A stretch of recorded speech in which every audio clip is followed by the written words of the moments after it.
Okay, now let's talk about the flip fluid's viscosity to create the viscous fluids.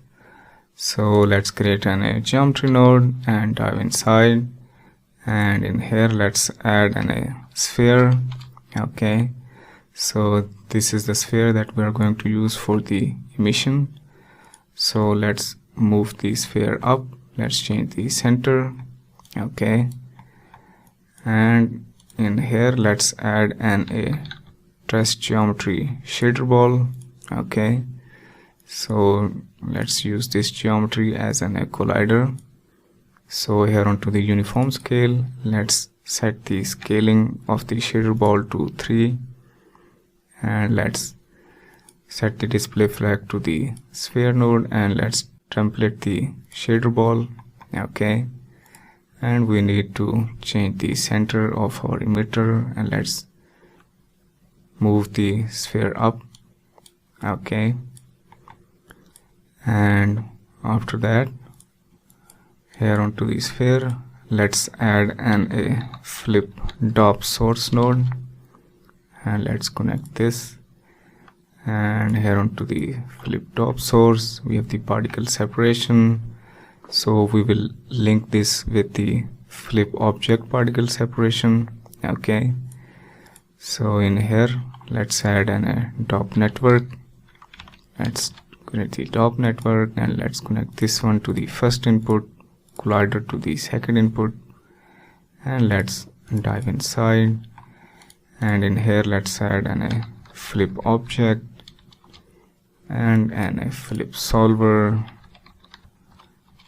and let's connect the flip object to the flip solver, and let's add a gravity force in here, and let's connect this, and let's import our shader ball sphere for static object. So let's create a static object in here, and onto the static object let's select the saw path.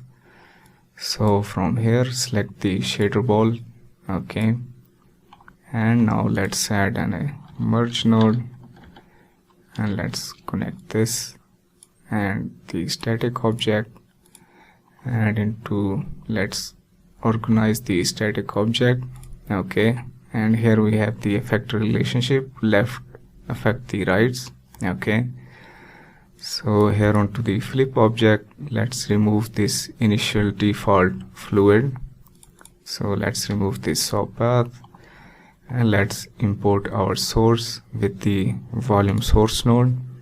So let's add a volume source node, and let's connect this into the sourcing, and onto the volume source let's choose the input to the first context geometry, and onto the initialization let's initialize this to source flip. Okay, so now it will import the particles as well as the surface field, okay, from the SOP level. So let's go into the flip object, and onto the guides let's go into the particles guide and change the visualization to particles.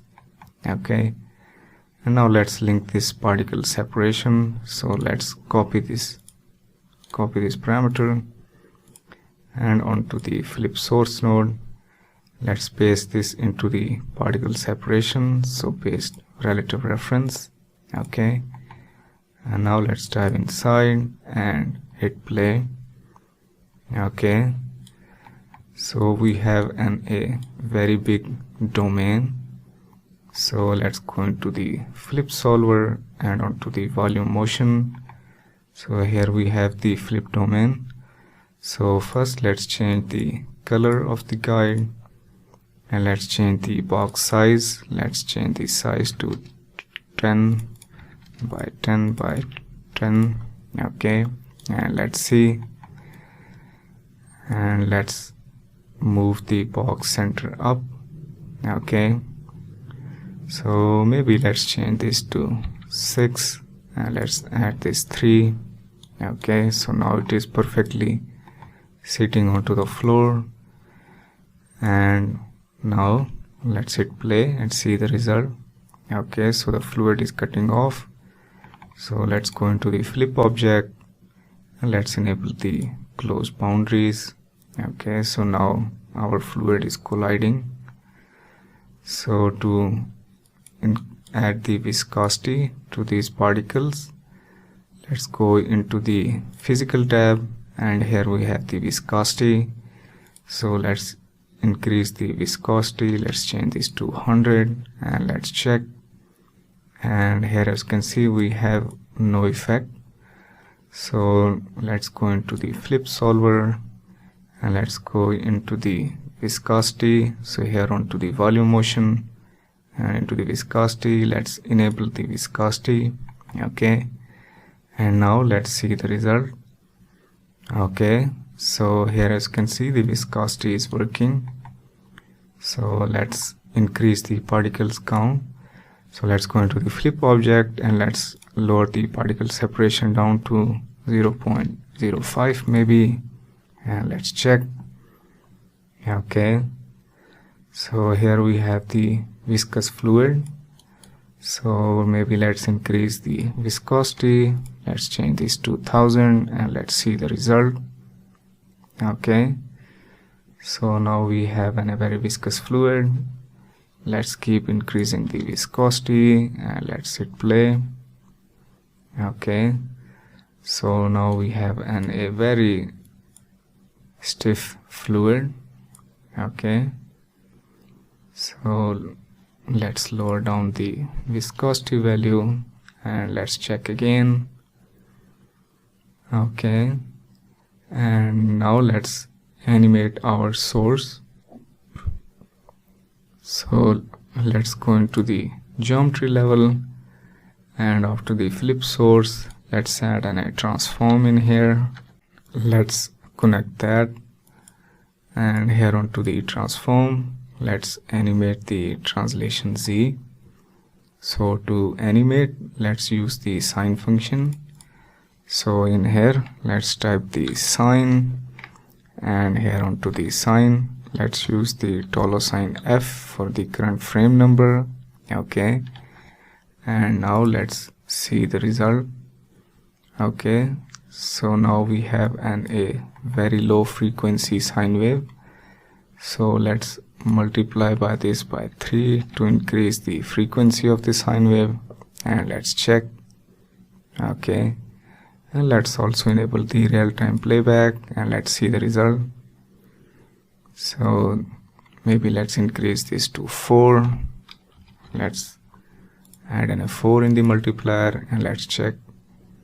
Okay, so the value of 4 is looking good. So now let's go into the .NET and let's see the result with the animation. Okay, so here we are adding the viscous fluid. So you can use the viscosity to create the honey or chocolate simulation. Okay, so now let's add a noise into the velocity. Okay, to break up the fluid.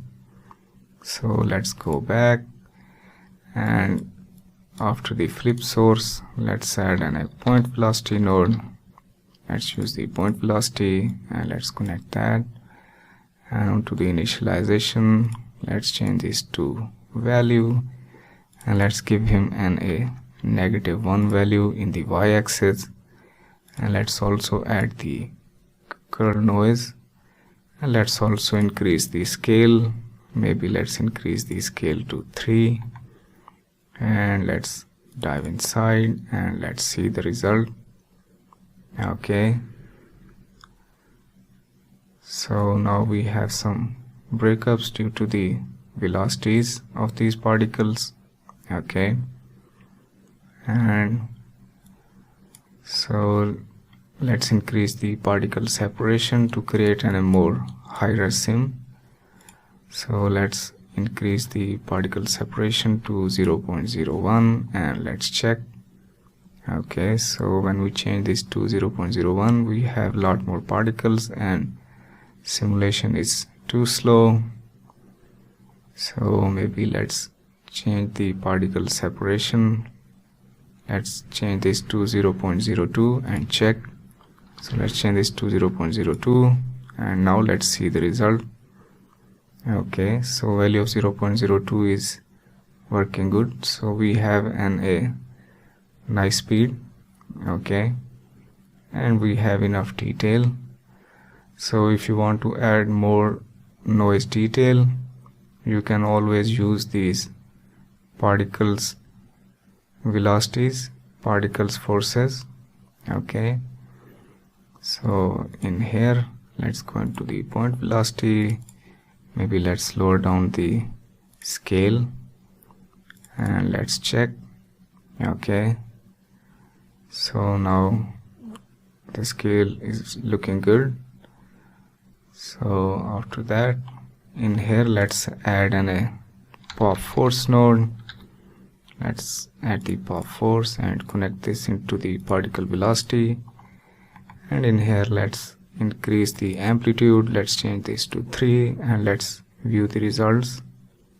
Okay, so now we definitely have some noise.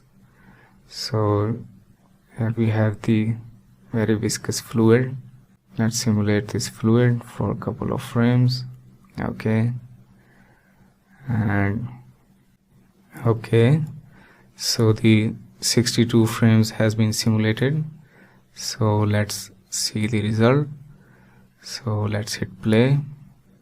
Okay, so here we have the viscous fluid. So that's how you can use the viscosity inside of flip fluids. Okay.